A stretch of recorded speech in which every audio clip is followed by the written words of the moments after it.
Have you ever made a decision that felt like yours, but later, you couldn't explain why you made it?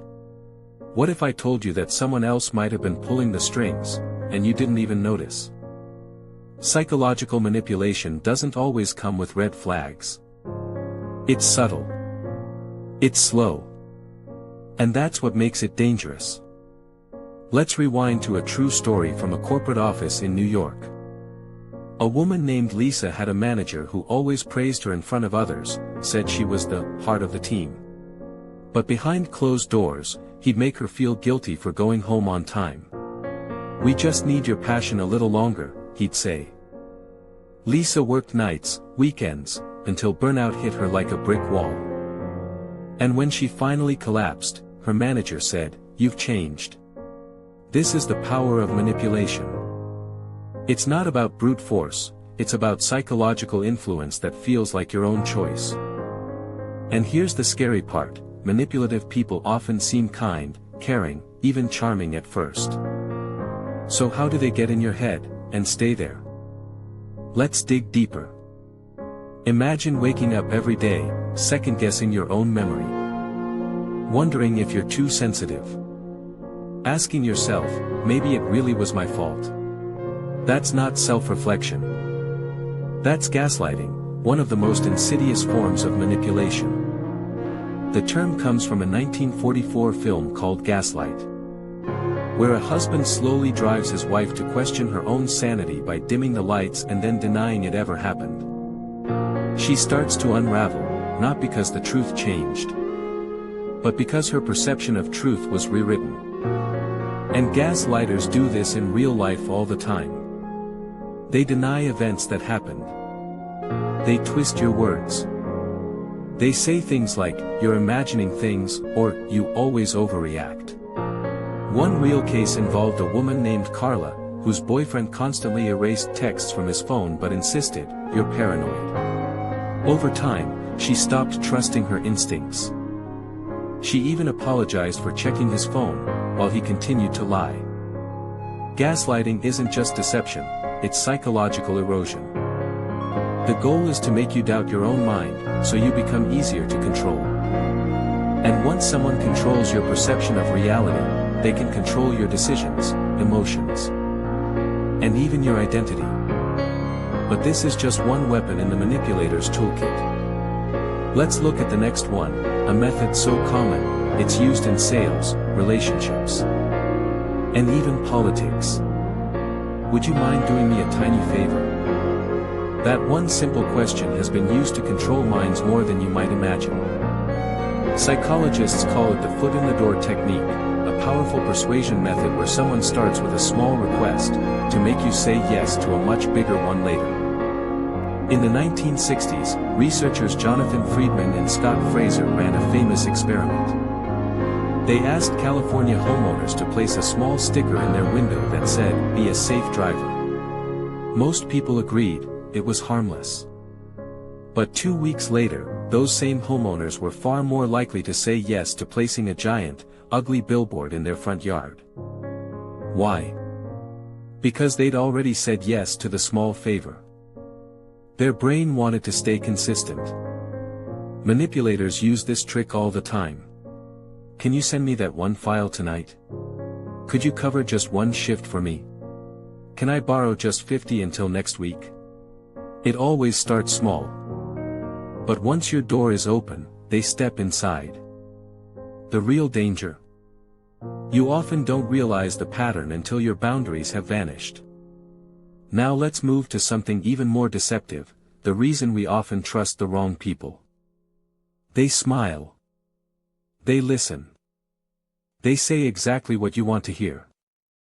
At first, they seem perfect, generous, attentive, even vulnerable. But that's the trap. Charm is one of the most deceptive tools in a manipulator's arsenal. Because it disarms you before you ever realize you're in danger. Psychologist Dr. George Simon, an expert on manipulative personalities, calls this impression management. It's when someone carefully crafts their image to gain your trust, not because they care, but because they want something. Real-world example. Ted Bundy, one of the most notorious serial manipulators in history. People described him as clean-cut, charismatic, even trustworthy. He used charm not just to attract, but to disarm. Victims never saw it coming. And in everyday life, it can look much more subtle. A coworker who flatters you constantly, but always asks you to cover for their mistakes.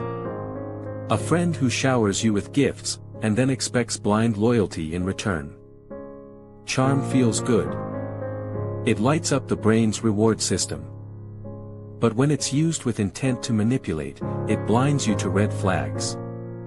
So how do manipulators keep you from walking away, even when your instincts scream something's wrong? They use your own emotions against you. If you really cared about me, you'd do this. Sound familiar? That's not love. That's emotional blackmail, the act of using guilt, fear, or obligation to control another person's behavior. Psychotherapist Susan Forward coined the term in her book Emotional Blackmail, describing how manipulators use a powerful cycle called FOG, fear, obligation, and guilt. Let's break it down. Fear, if you leave me, I'll hurt myself. Obligation, after all I've done for you, this is how you treat me. Guilt, you're so selfish. No one else would put up with you. This isn't just emotional drama, it's strategic. The manipulator creates an emotional debt you never agreed to, and keeps collecting. A real-life example. Mark had a mother who constantly reminded him, "I gave up everything for you." So even in adulthood, he couldn't make decisions, jobs, relationships, even vacations, without her approval. She never said no. But her guilt trips were louder than any rejection. This kind of manipulation is powerful because it doesn't force you physically, it forces you morally. You begin to betray yourself to meet someone else's emotional demands. But there's another technique manipulators use, one that turns lies into reality. Say something once, it's a lie. Say it enough times, and it becomes the truth. This is the terrifying power of repetition in manipulation. It's not about logic, it's about frequency. Psychologists call this the illusory truth effect, the tendency to believe false information simply because it's repeated often. In a 1977 study by Hasher, Goldstein, and Topping, participants were presented with trivia statements, some true, some false. When they saw the same false statements repeated over time, their belief in them grew. Not because they forgot it was false, but because familiarity started to feel like truth. Manipulators know this. They repeat lies until they stick. You're too sensitive. No one else would love you like I do. This is all in your head. And eventually, you start to say it to yourself. In relationships, workplaces, even cults, repetition is the quiet poison. It seeps in slowly, bypassing logic, reshaping your beliefs, until their version of reality becomes your own. But here's the good news, once you see the pattern, you can interrupt it. So how do you break free from manipulation? Let's talk about the psychological tools that can protect your mind. Awareness is the first line of defense.